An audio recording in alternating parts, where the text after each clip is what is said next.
You are watching Persistence Works Television Network, PWTN, founded by Dr. Paul and Vincent, preacher, teacher, and prolific author of the popular Persistence Works book series, broadcasting the good news of the gospel of Jesus Christ from El Paso, Texas to the world, and bringing you into God's presence. Experience the difference. You'll never be the same. Don't just watch TV, watch Persistence Works Television Network, PWTN. Hello, everybody. Welcome to today's show. This is a blessed day, and I want to welcome you to this special edition of Global Politics Today. I am your host, Bishop Paul Vincent. Hey, this is a program that we have put together to be able to enlighten us as believers and as Christians especially, but generally just anyone, no matter your religion, to be able to be in the know of what's happening in the global affairs politically, and to be able to look at nations and cities and states to get to know what's happening. Sometimes we do get to talk with government officials or even military officers. But today's show is a solo show. I'm going to be talking about Brics. In case you don't know what's Brics, just stay tuned because we have a lot to learn today to know where the world is going and what's about to happen in our world, even as it's happening. So once again, I want to welcome you to this show. This is Global Politics Today. We are focusing on Brics, and it's brought to you by Persistence Works TV Network. We are streaming on 14 different platforms from our TV network, PWTN, Persistence Works TV Network. We are streaming on Roku, on Fire TV, on Apple TV. We are streaming on our two apps, our Android app, our iPhone app. We are also streaming on our website, persistentworks.tv, and we are streaming on all the leading social media platforms, YouTube, Facebook, our two Facebook pages, Twitter, LinkedIn, everything in between. So wherever you're watching us from, I welcome you today, and I want to thank God for your life because I know you are going to be blessed. Help me share this video, especially if you're watching on social media. Help me share it. Copy the link, share in your page, share in groups you belong to, because it's going to be an eye-opener to somebody. And also, if you're watching us on our TV network, just invite somebody to watch. And by the way, this will be available as video on demand after this show. So once again, I'm your host, Bishop Paul Vincent. Now, let's get to the point. So we are talking about Brics today. And for those of you who don't know, who are not maybe aware of what's happening in our world, what is Brics? Brics is the acronym for a couple of nations that came together to form this bloc. It stands for Brazil, Russia, India, China, and South Africa. Originally, South Africa wasn't part of it, but they later brought them in. So they became known as the Brics: Brazil, Russia, India, China, and South Africa. Now, before I really get into talking about the Brics and what they stand for and what they are trying to achieve, we need to take a pull back to have a backdrop of what even led to they wanted to form this bloc of nations or organization and what they are trying to achieve or accomplish. Now, before this, the preamble to this will be an introduction, so to speak, of what I call the unipolar world order. In case you don't know, and in case you are not aware of what it is, you and I have been living in a unipolar world almost as far as you've been born. I don't know how old you are watching this, but you know, for almost the past half century or more, we've been living in a unipolar world order. Now, what is unipolar? Let me give you a dictionary definition of what it is. In international politics and systems, a unipolar world order is a distribution of power in which, note this, only one state dominates the affairs, the economic, social, cultural, military, and influence over the globe. Let me read that again. It's a distribution of power in which only one state dominates the economic, social, cultural, and military influence over the globe. So what do we mean by the fact that we've been living in a unipolar world order, world system? It means that one world power, so to speak, the USA, or you say the Western world, which includes Britain, France, Germany, and all of those. So we can often use the Western world in a sense, or we can often use the USA. Now, it controls in unipolar world system, the one state that is in charge, so to speak, controls or dominates every sphere, economic. Now, Do you know that everything about the economy of this world is run under a unipolar world system? What does that mean? That means that your finance sector, your banking system, everything is run and operated under a unipolar, under a one system that controls. If they say you live, you live. If they say you die, you die. And that is primarily controlled through an organization called the SWIFT. In case you've not heard of the SWIFT, SWIFT stands for Society for Worldwide Interbank Financial Telecommunications. Now, it powers most of the money transfer transactions, bank transactions. If you are in Africa, maybe in Ghana, in Nigeria, you are sending money to Europe. If you're in US, you are wiring money to, UK, to France, anywhere in the world. The SWIFT system is the main medium that kind of powers, controls, runs the whole thing. And that means that if you are outside of this system, although if you are outside of the system, like some banks, you may still function, but you are regulated, you are controlled by it. And the other power of this is that the SWIFT system is used to impose economic sanctions on nations. For instance, Iran or Russia, when they don't do the bidding of the unipolar, unipolar world order, the powers that be, when they cross their path, they do what they don't want, they impose sanctions. When they impose economic sanctions, that means they can't transfer money using the bank system because it's controlled by SWIFT and they call the shot. So it's as if you are shut out of the world. Those nations are shut out of the world economic system. And that hurts their economy. That's one of the greatest tools, I would say, the US or the Western world has against any of these nations, short of the military, because you can literally bring an economy to a halt, of a nation to a halt. It also controls a lot of other sectors that we won't be able to get into. But the thing is, the economic dominance is, the SWIFT is a predominant tool that the Western world or the USA uses to dominate economically. Now, it also mentioned military. Now, you see, the military influence of the US is undisputably the most powerful. The US, let me just give you two quick facts about the US military. The US spends, like in this year, we call it FY, fiscal year. This fiscal year 2023, the budget for the US military is $1.77 trillion with a T. $1.77 trillion. That is a budget for. There are countries that don't have or spend up to that for the whole country, but that is the budget for the US military. The US military has over 750 bases around the world.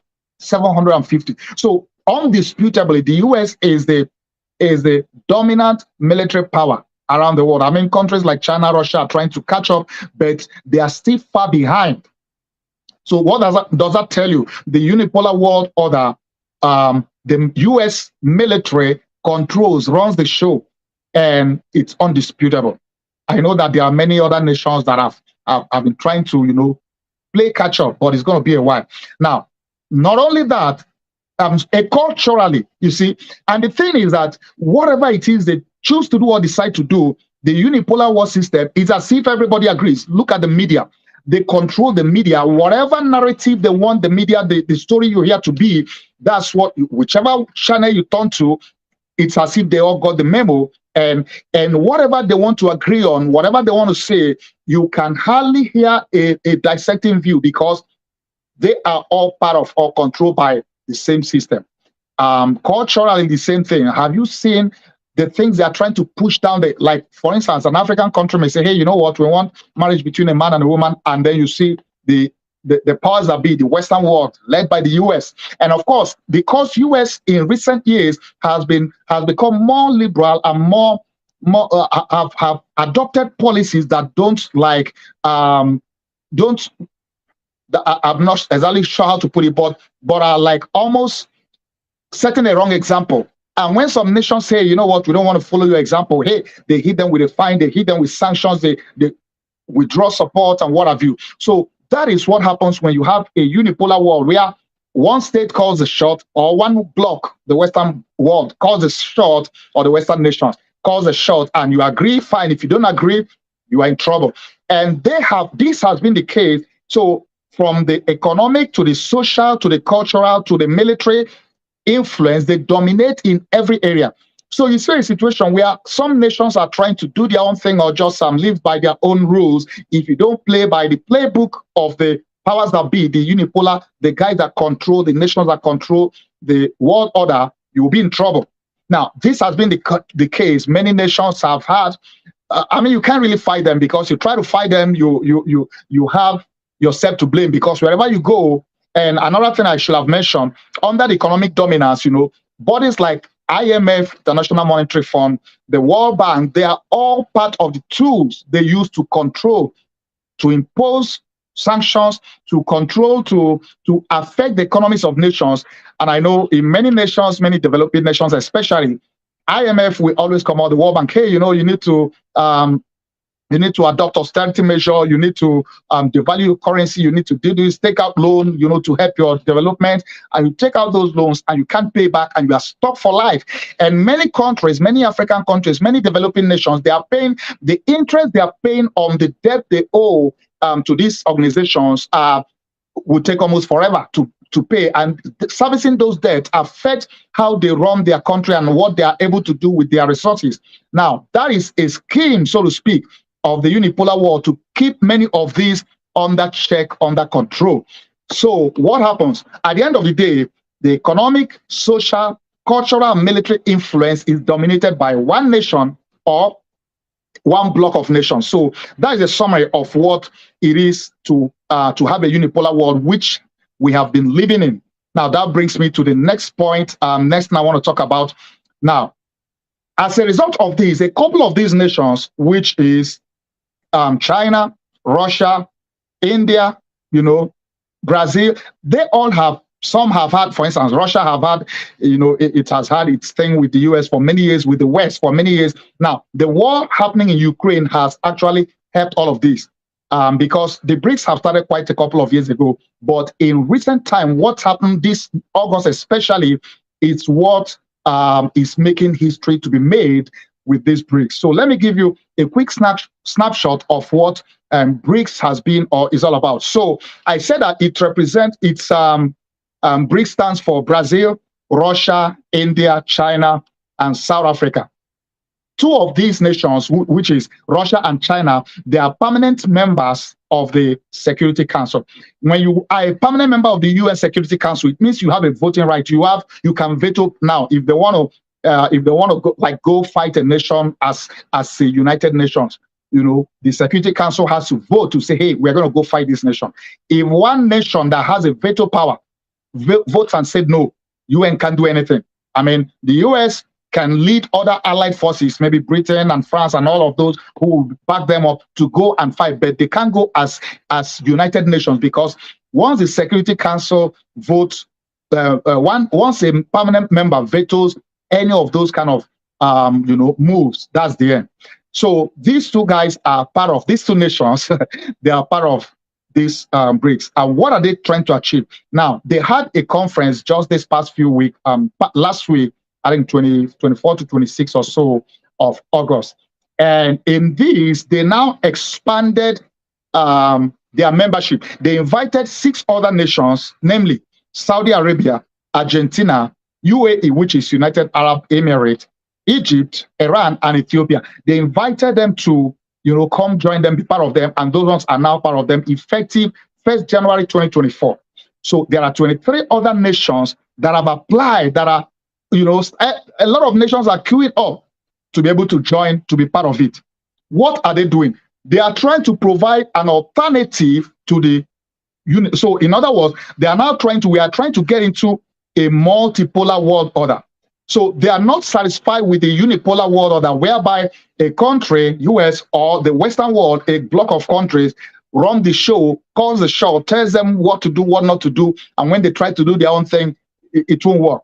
Now, they are trying to create a multipolar world order. Now, a simple definition of this, once again, multipolar world order is a distribution of power in which more than 2 states have similar amount of power, economic, military, culturally, what have you. So more than 2 states now. So it's not just going to be the US, not just going to be the Western world. the Western powers, these are now block of nations that are now providing an alternative and trying to create a multipolar world order. Now, it's interesting now, it gets interesting because by reason of the 6 additional members they have, let me give you a breakdown of this. They now have 37% of the global economy. Now, when you add the original, Brazil, Russia, India, China, and South Africa, then you add Saudi Arabia, Argentina, UAE, Egypt, Iran, and Ethiopia. They have a combined 37% of the global economy. Think of that. They also have 46% of the world population. That means almost half of the world population is under their belt. And they control, listen to this, they control 80% of the world oil production. That means that when you talk of oil, I mean, they even beat OPEC to it. 80% of the world oil production falls within these nations. And let me give you a quick breakdown. I'm going to play you a video before I continue this discussion. I'm going to play a video that gives more insight and talks about this, in a couple of ways, and then I'll come back to this. But before then, let me give a quick summary of the GDP of these nations, the BRICS members, the old and the new members, their GDP, because that tells you that, I mean, their GDP is 30 times more than US GDP or the West GDP combined. China has a GDP of 19.37 trillion with a T, trillion dollars. India has a GDP of $3.74 trillion. Brazil has a GDP of $2.08 trillion. Russia has a GDP of $2.06 trillion with a T, mind you. South Africa has a GDP of 339 billion with a B dollars. Mind you, these are all in US dollars. Now, for the new members that have joined, the 6 new members, Saudi Arabia has a GDP of $1.06 trillion. And we all know that they are the most powerful oil country in the world. Argentina has a GDP of $641 billion with a B, billion dollars. UAE has a GDP of 499, almost $500 billion. Egypt has a GDP of $387 billion. Iran has a GDP of $367 billion, and Ethiopia has a GDP of $156 billion. Now, all of these put together, they control 37% of the global economy. That's not a joke. So, as we get more into this, to have more discussion, to throw more light for you to get to understand what's happening, and a guy put together actually 15 ways in which BRICS is going to change the world. You are watching Persistence Works Television Network, PWTN.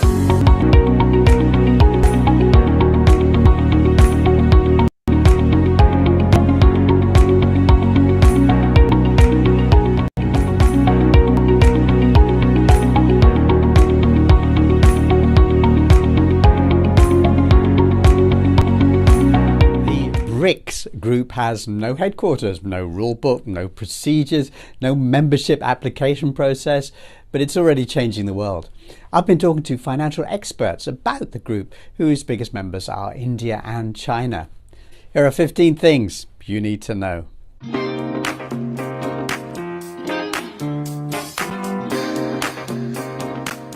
Number 1, for the first time, the US is set to lose its rich guy advantage over the rest of the world, as an expanded BRICS would immediately have a GDP 30% larger than the United States and a much faster rate of growth. Number 2, for the first time, America's oil advantages will be lost, as an expanded BRICS would control 60% of global oil reserves. Number 3, for the first time, a single cooperative group of people will control the majority of critical minerals that the world now needs. Now, America has ordered its businesses and those of certain nations to stop selling high-end chips that China needs for general development, not military development, but general development, as US scholars have confirmed. America's not playing a nice game there.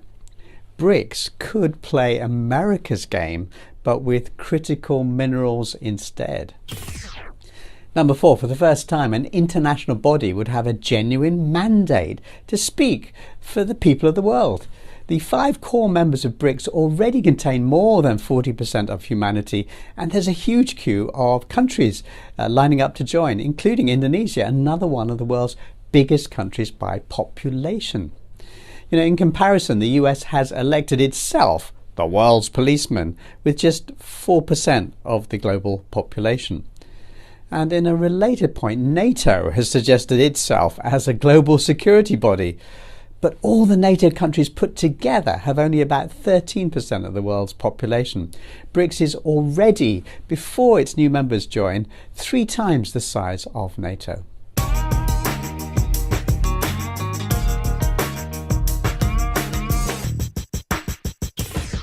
Number 5, for the first time, the people of the world have a chance to fix a massive problem. The global economic order is horribly distorted by the dominance of the US currency system. This has been a matter of frustration for decades. It was revealed this morning that 15 countries have applied to join the China-led New Development Bank, which is fighting for a fairer financial system for all of us. Number 6, for the first time, a non-Western grouping dominated by Asia has prospective applicants who are rich, such as Saudi Arabia, United Arab Emirates, and sizable in population and economic terms, such as Indonesia, Nigeria, Mexico. This makes the Brics big enough to make a difference in global policies and in influence and in UN voting. Number 7, for the first time, there's a chance to replace US groups which present themselves as international organizations, such as the World Bank and the IMF. You can replace them with actual international organizations, ones which genuinely serve the people of the world. The US and the UK recently blocked an international proposal to reform the global financial system, insisting that US-run bodies, the World Bank and the IMF, retain their power. Number 8, for the first time, there's a chance for the world to develop an alternative to SWIFT, the West's money transfer system, and replace it with a genuinely free and politically independent global bank transfer system that works for the people of the planet.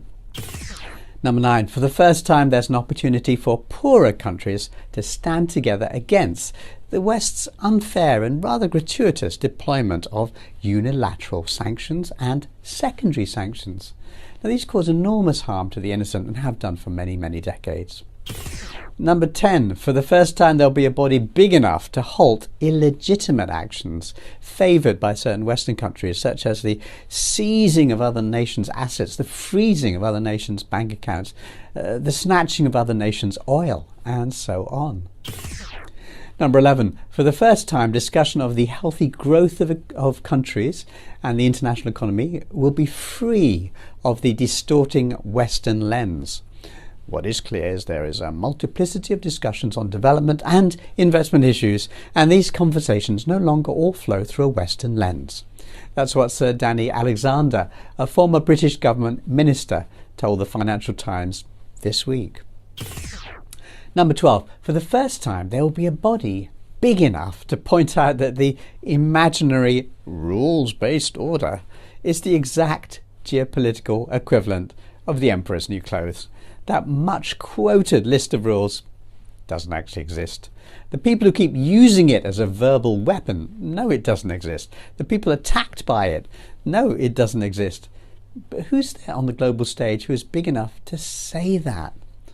Now, finally, there'll be a body big enough to call out the US, which is far and away the worst behaved of all the superpowers.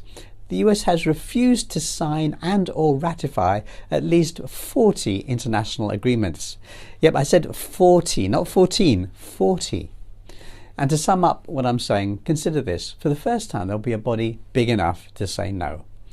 No to a world where humanity's hopes for global peace are jettisoned, because peace is not the preferred choice of the military-industrial complex. No to the promotion of a system of governance where leaders insist it's right to spend more on guns and the military than you spend on healthcare. No to a world where people cynically weaponize concepts like human rights and democracy and freedom to demonize developing nations. And above all, no to a world where one country has to be first, has to be exceptional, has to be number one, has to be ahead of all other countries, just because that country says so.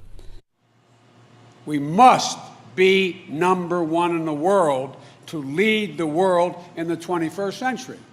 It's a simple proposition. That's just wrong, and we all know it's wrong. Now we have a chance to build a better world, a fairer world, a safer world, a multipolar world. And that's why Brics meetings are so important, my friends, because those are the moments when everything changes. Saudi Arabia, the oil-rich Middle Eastern nation, has officially submitted its application to join the Brics alliance, according to a report by Bloomberg. This move signifies Saudi Arabia's intent to challenge the supremacy of the US dollar as the global reserve currency. Anil Suklal, the South African Brics ambassador, has confirmed that 4 other Middle Eastern countries, namely the United Arab Emirates, Bahrain, Egypt, and Algeria, have also expressed their interest in joining the bloc. These countries, known for their significant oil exports to the Western world, currently settle their transactions in US dollars. Discussions are underway regarding Saudi Arabia's potential funding of the Brics Bank, also known as the New Development Bank. If the Brics alliance accepts Saudi Arabia's financial contribution, it could mark the beginning of a new era of financial dominance, as the oil-rich nation would provide a constant cash flow to the bloc. Consequently, the US dollar's position as the global reserve currency would face a formidable challenge. Our country's going to hell, and we're not going to be the big bar. We have power, but it's waning. In fact, it's waning in terms of our currency. And I'm not just talking about the value of our currency. I'm talking about our currency being used throughout the world. You want it to remain. You want the dollar to remain the world's reserve currency. Well, I think it's bigger than losing any war. I think if it doesn't, look, we are already reverting to third world status in many ways. You look at our airports, you look at our terminals, you look at our filthy roads and broken roads and everything else. We're like a third world country. We have something that's very powerful, and that's our dollar all over. But you take a look at what's happening to it now with other countries not using it. And you know China wants to replace it with the yuan. And it was unthinkable with us. Unthinkable. Would never have happened. Now people are thinking about it. That could happen.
floor of the New York Stock Exchange today, and I asked the traders their thoughts on the Brics countries coming together to create one centralized currency to replace the US dollar as the world reserve currency.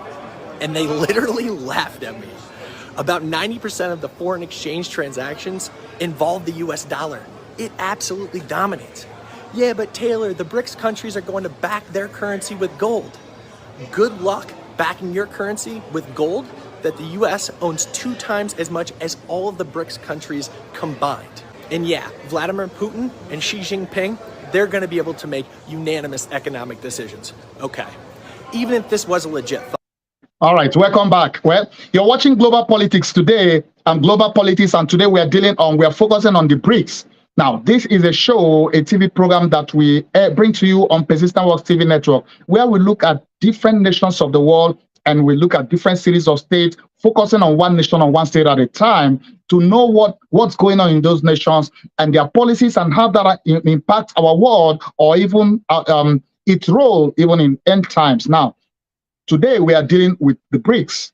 And if you watch that video, those video clips, you will agree with me, there are different dimensions to this whole thing. Now, while I'm not really kind of like agreeing with everything that the guy that listed 15 ways it will change the world. Now, we don't even know how this will turn out, if it will be a success to exactly do what they plan to do, or if it would be just one of those ambitious goals and dreams that strange bedmates will never even be able to get together.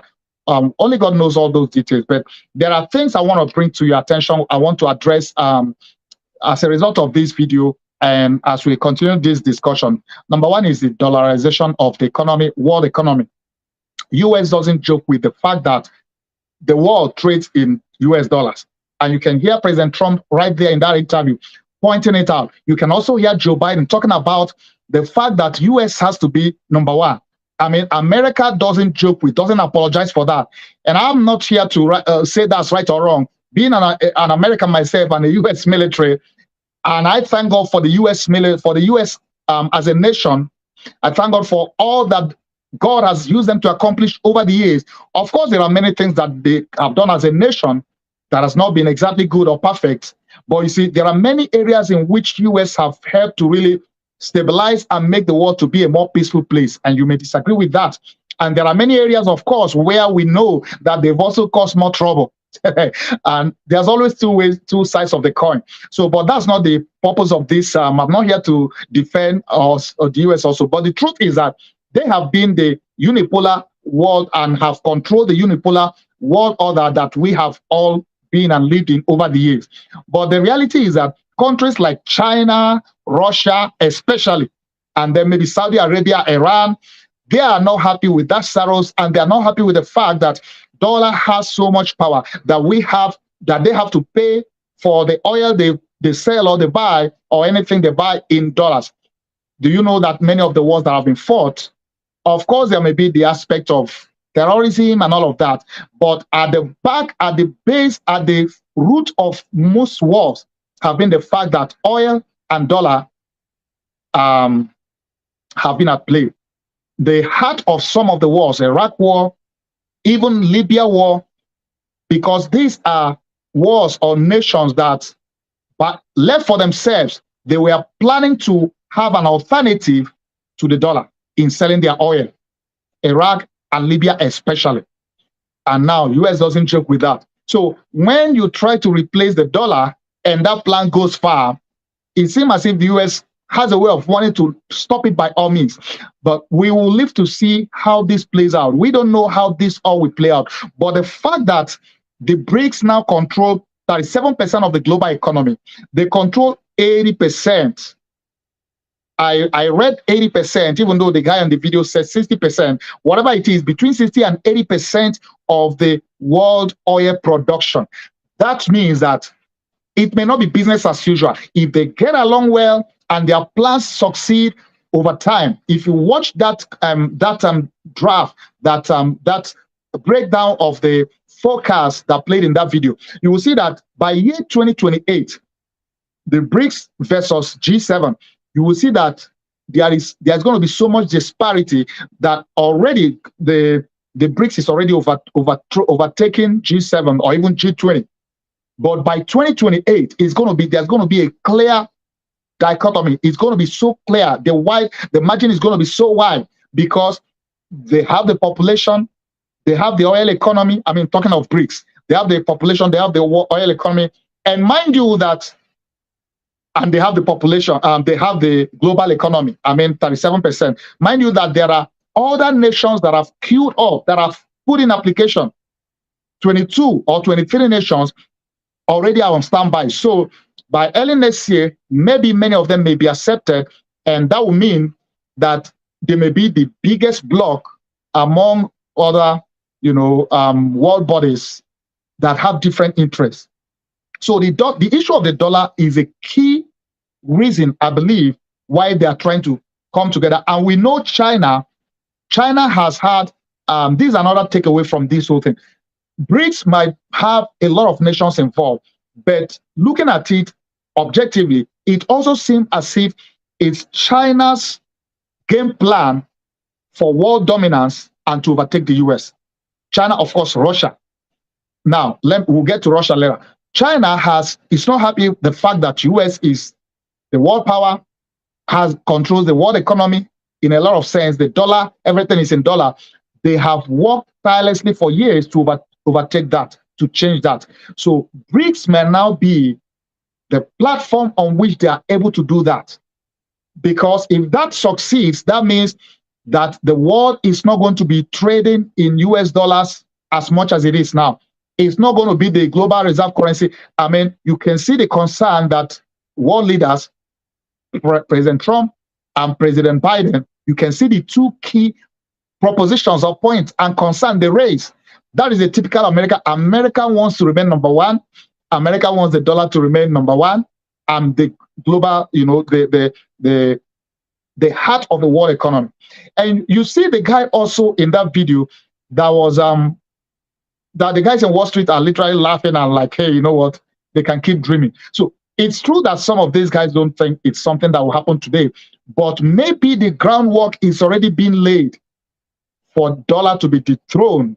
So I wouldn't think they should really dismiss this with a wave of hand, because guess what? Nothing lasts forever. Once upon a time, the Roman Empire ruled and controlled the world and dominated the world for many years. But guess what? Not only if you read the Bible, if you read history, there have been kingdoms that have come and gone, and there have been rise and fall of empires, of kingdoms, and what have you. So nothing is impossible in this life, So I would think that the US should get its act together, and that starts from having the right leadership. When you have the wrong leadership, a lot of these things, in fact, it can get even worse. The days of US glory and US power and dominance may be over. The days of the Western powers and their dominance and their control of the third world may be over. BRICS seem to be providing an alternative for that to happen. So China's desire for world dominance and to be able to overtake the US seem to have found an expression through the BRICS. We will need to see to know if this will work out as planned, but we never know. Now, the other aspect about this is the Ukraine war and Russia. Now, if you follow global politics, world politics, you will know that this thing has been in the making for a long time, because through NATO is not Atlantic Treaty Organization. This was the body that, after the Second World War, that US and the Western world put together that say, hey, you know what, we'll kind of be like a police to checkmate any dictator or any nation that wants to, be a pain in the neck in our world. And US, I would say, is NATO.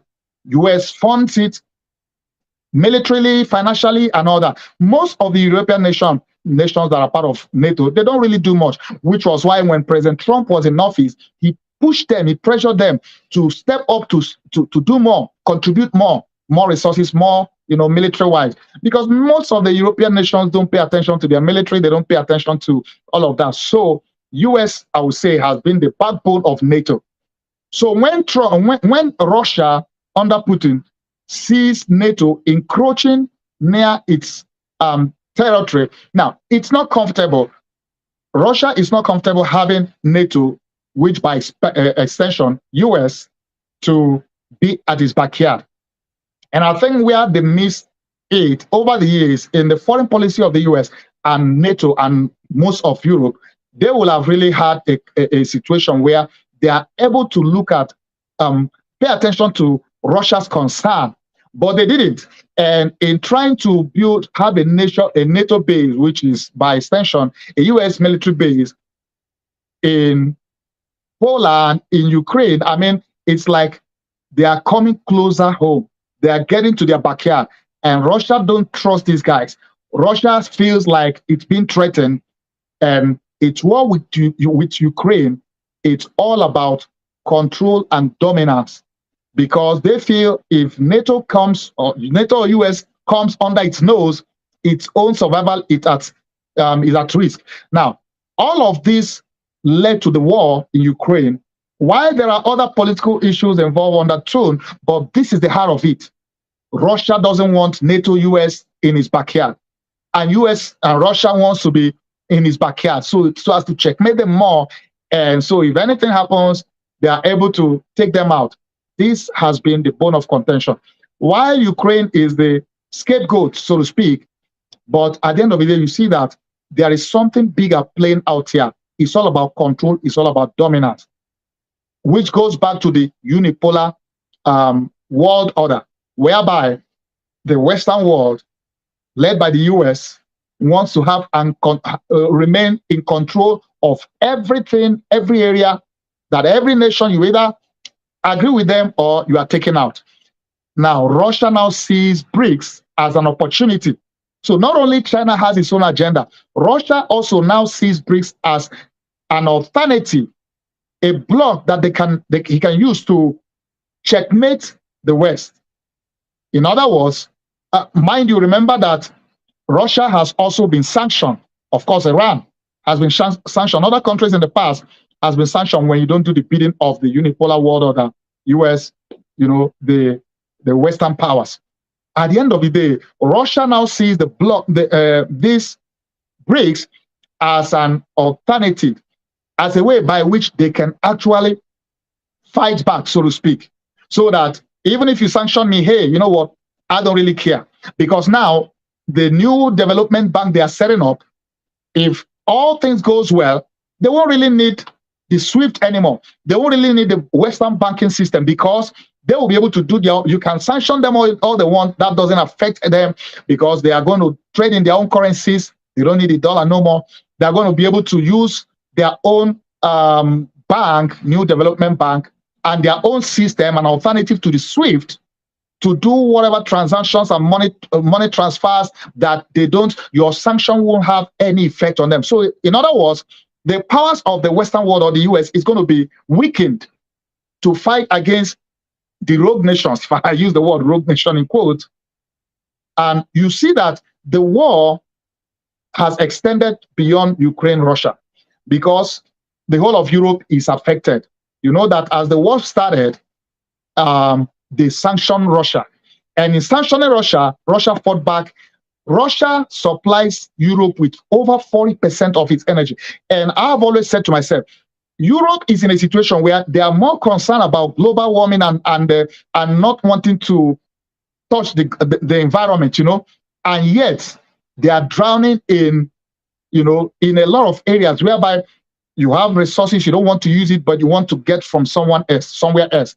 Russia has been a major supplier of energy to Europe for years now. So this war have exposed Europe and their vulnerability, because Russia literally cut energy supply to them. In fact, some nations, a nation like Belgium, for instance, they literally, their parliament also, they kind of like pass a resolution that, hey, you know what? Because they were trying to sanction Russia. And one of them, I remember, said, we can't punish ourselves in the name of punishing somebody, because if you sanction him, Russia, at the end of the day, we will feel the burn the more, because much of their energy comes from there. And if Russia hits back, they are going to be in trouble. And already many of them are in trouble already. You can see energy costs and oil have skyrocketed across Russia. I know it's global, everywhere around the world, energy price and gas price is up, but it's worse in Europe, because Russia have cut their supply of gas. In some cases have stopped. some cases have cut the supply of energy, of oil to many of those. So now they are looking for an alternative, which brings us to Africa. What's happening in Africa is not a coincidence. You see, Europe has an alternative to be able to get energy, oil, gas from Africa. We are in Africa, starting from Nigeria to nations like Niger, to nations like, all of those nations that have oil and are willing to export it. And that is where the politics shifts to Africa. And by the way, as I speak today, a military coup took place in Gabon, another former French colony. So when you see this happening, so at the end of the day, Africa as a whole, especially Francophone Africa, somebody once asked me, what's Francophone? Francophone are those African nations that were colonized by France. Many of them have been. I did in our last global politics, we focused on Niger, and by extension, we did a video actually, and did have a discussion about how France have continued to colonize. There is this part on continuation of colonization of these former African colonies. So many of these guys, they have resources, yet they are in poverty and they are not enjoying their resources, and France is milking them. They even use the France's own currency. And France takes out $500 billion every year out of Africa. That's not right. That's injustice. That's wrong. So most of them have started waking up and are taking their own destinies, their own country back. Guinea, Mali, Burkina Faso, Niger, of course now Gabon. And I don't think that's the end. Many of them are going to go the same way, because when the military sees that there is so much, it's like you are just puppets to the French government, and they are making the people. And even if you are a slave, someday you have to. I remember one of my books is titled "It's Time to Rebel." Although I talked about the spiritual aspect of where the devil keeps people in slavery and you are in captivity, he's doing whatever he wants with you. A time comes when you rebel against the enemy's oppression, slavery, and come to the point where you are able to accept God's grace, God's gift of salvation, of redemption, and freedom to free yourself and to get off the slavery of the enemy. If you don't rebel, guess what? You could remain in slavery forever, all your life. So when you push people to the wall, they have to fight back. For instance, in Gabon, Gabon, where the coup just happened, the president has been in office since 2009 after his father died. His father was in office for 47 or 42 years. So that family has been in office for a combined 58 years of their 60 or 60-something years of independence. Why wouldn't somebody overthrow them? I mean, that's not democracy. People can that's democracy. And a country like Nigeria have no moral right. Nigeria's president, Bola Ahmed Tinubu, and also ECOWAS, who also has ECOWAS, has no moral right to challenge those who overthrow government in their country, because he came in an illegal way. He stole the mandate. The mandate of the people is not Bola Ahmed Tinubu. He stole the mandate.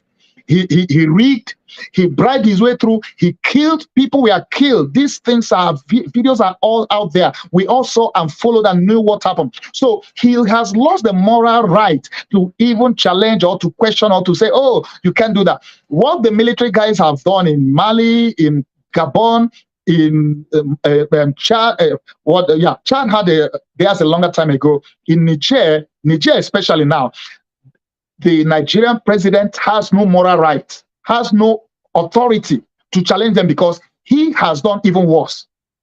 They didn't kill people, they just took over power. But Bola Ahmed Tinubu, his boys, he killed, he instructed people to snatch the boss, run away with it, kill if possible, for him to be president, with all the manipulations that happen. We are hoping that the Presidential Election Tribunal will do justice. But if that doesn't happen, listen, if the military boys decide to say, hey, you know what, we are taking over because this is not right, how will you blame them? Because that was exactly what happened in Gabon. The military boys have watched how the election was rigged and everything, stolen, and he was declared winner I think maybe they changed the constitution also for him to run as a for a third term, and their tenure lasts either 5 or 7 years. So is that what you call democracy? When you manipulate, you steal, you rob, just in the name of having? No, I don't think that's the brand of democracy that Africa needs. And I don't think that anybody that got his power illegally, illegitimately, has any moral right to even lecture anybody about rule of law. So as we begin to round up, I just want to say that all of this playing out with Brics, we have no way of knowing how it will end. But we just, you can look at antecedent things that has happened in history, and you can make conclusions, you can make assumptions, but only God knows the future and what's going to happen. But you see, in all of this, the bigger picture is this: the coming of Christ is at hand. And while we draw closer, Jesus already has given us a snapshot of what's going to happen. He says, nation will arise against nation. There will be wars and rumors of war. We can't pray these things away. There will be earthquake. All of these things, as they happen, even if we pray for world peace and pray the kingdom come, the words of Jesus must come to pass. We can't pray it away. That is why we pray and hope for world peace, we can expect that war and rumors of war will keep happening as the coming of Christ draws closer. Nations will rise against nation. These are part of what the Bible says will happen.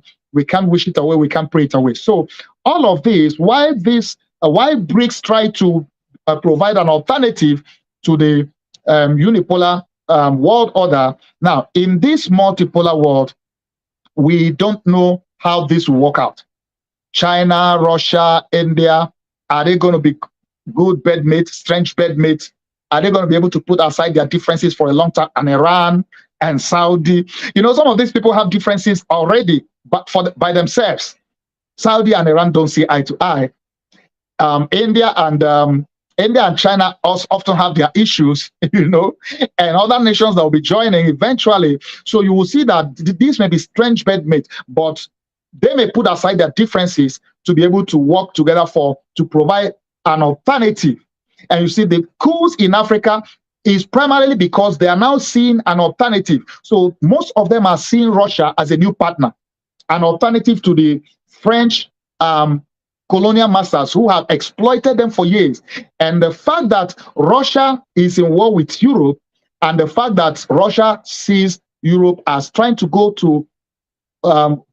use Africa as an alternative to getting energy where they fail to get from him, Russia's mission is now to go, make sure that African government, the new ones especially, kick out France and kick out most of the Western powers. It's already happening. They've kicked France out in Mali, in Burkina Faso, and Niger now. And that's already, if you follow world news, you will know that is what's happening right now. They are trying to, France have refused to leave their embassy, the military, but the Niger government and the people have threatened that they are going to kick them out by force if need be. They've called down court, power, and water to the embassy. Now, at the end of the day, you see that the people have the final say. You can't, as a world power, as a colonial master, and whatever, you can't come and impose yourself, impose your authority, and insist that this was going to happen. No. They are a sovereign nation. What's best for them should be determined by them. You can come as a partner, not as is a colonial master. That was in the past. So now Russia is providing serious backup, economic and military. If you don't know, there was a recent Russia-Africa summit that happened recently. And that is all part of Russia's inroad to Africa, which at the end of the day is going to end up making the West, Paris, France especially, to be kicked out and to be losing a lot of ground. So maybe Russia may be the new partner for Africa in a lot of ways. And there are maybe many of these countries, we may be seeing more coups whereby they're going to say to the West, we don't need you anymore. Oh, welcome Russia. Now, how all this plays out, we don't know. But we are hoping for the best. So I just wanted to share some of this to let you know, for those of you who maybe you've been hearing about Brics, you don't know what it is or how it plays out in world economy, in world politics, and also how it's even intertwined with end times. And as we await the coming of Christ. But I believe we as Christians, believers, even as ministers, we should be in the know. We shouldn't bury our head under the sound like the ostrich and pretend that all is well. Oh, I don't really care what happens. No, we need to care. We need to know. We need to be aware of what's happening in our world. That's why I bring this global politics edition to our TV network. So I'm hoping that you have had some insights, and there are discussions. There is always different views, opinions.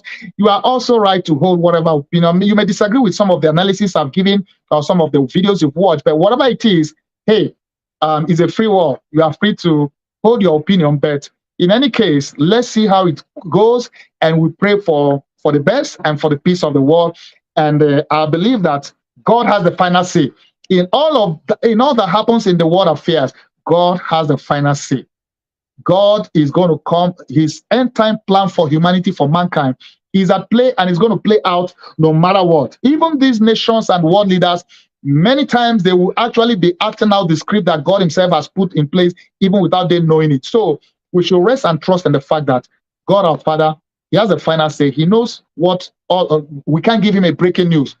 Everything that is happening, God is aware. It's not a surprise to him.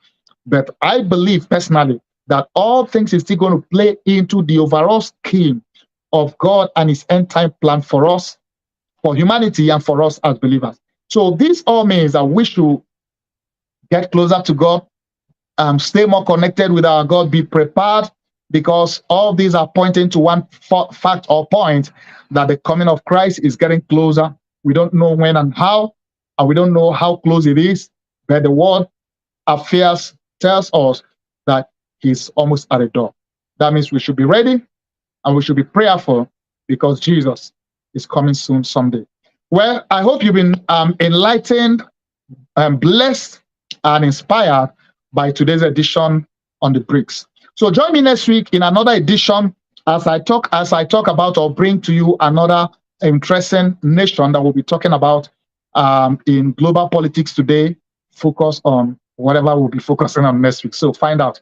So, well, thank you so much for your time. Please do share this video. Let it be a blessing to somebody. Let it open the eye of someone else. And I will hope to see you again next week. Remember, we do have our online Persistent Works online prayer that comes every day, daily, Monday to Friday. So do join me Monday to Friday. And also, if you have not followed my book series, I do have Persistent Works book series that comes every Tuesday. I talk about my books. So don't miss out on that too. If you miss out on any of those, you can always watch on video on demand session of our website, of our app, and on Roku, Fire TV, Apple TV, or you can just scroll down my social media page and you can find and watch them. Now, on every Thursday, I do have guests that I invite to talk about their work with God and their experience, their success, and how we can glean from their experience. So don't miss every Thursday. Interesting guests I do have. They will be a blessing to you. Well, let me invite you to download our app. If you have not downloaded our Persistent Works app, you are missing out a lot. Please download our app. My goal is to have 100,000 downloads. We have over 12,000 so far. We still have a long way to go, but before the end of this year, I'm trusting God will get there. So help us get there. Now, if you have Roku, download or add us as your favorite channel so that when you're on the TV, you can. We hope you've been blessed by today's TV broadcast. Join us again for our next TV broadcast. If you have a testimony of how you've been blessed, please let us know. Send us an email at persistenceworkstv@yahoo.com. Please support our TV network with your donation to help us reach the nations with the gospel. You can give through PayPal, Zelle, Cash App, or online at www.persistenceworks.tv. You can make your checks payable to Vincent Paul Ministries International at 11829 Glen Evans Lane, El Paso, Texas 79936, USA. Attention, pastors and bishops. If you want to air your church or ministry program on Persistence Works TV network, or you want to promote your product or services, contact us today. Send us an email at persistenceworkstv@yahoo.com. Download our Persistence Works TV network app in the App Store or Google Play Store. Also, add us and watch us on Roku, Fire TV, and Apple TV. Read our Persistence Works magazine and enjoy great content. Simply visit the settings page of our Persistence Works TV network app. Click on the button to read the electronic edition of the magazine. To order the print, ebook, or audiobook editions of our Persistence Works book series, visit the settings page of our Persistence Works TV network app. Follow Bishop Colonel Paul Vincent across his social media platforms: Facebook, X, TikTok, Instagram, LinkedIn, YouTube, and Truth Social. For more information about PWTN, visit www.persistenceworks.tv.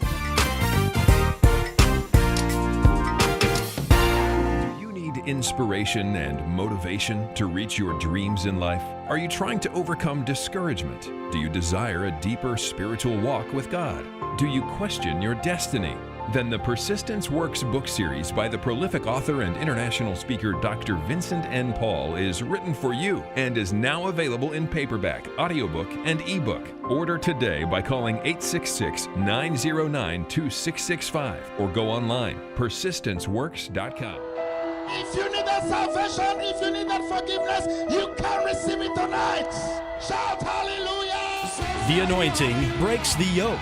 Hear Dr. Paul N. Vincent preach the anointed word of God that changes lives and brings salvation, healing, and deliverance. Invite him to minister in your church, conference, or crusade. Also read his life-changing books in the Persistent Works series. For more information about inviting Dr. Vincent to minister or to order his books, visit VincentPaulMinistriesInternational.com. Dr. Paul N. Vincent, internationally known author and preacher, invites you to his annual Persistence Works Holy Land Tour in October and April. These memorable trips throughout Israel include visiting historical sites in Jerusalem, Nazareth, and Bethlehem, as well as the Sea of Galilee, the Jordan River, and many more. Your travel package includes round-trip airfare from Houston, Texas, and Lagos, Nigeria to Tel Aviv, first-class hotels, 2 meals a day, air-conditioned buses, and Israeli Ministry of Tourism approved English-speaking guides. For more and to register, visit VincentPaulTours.com today.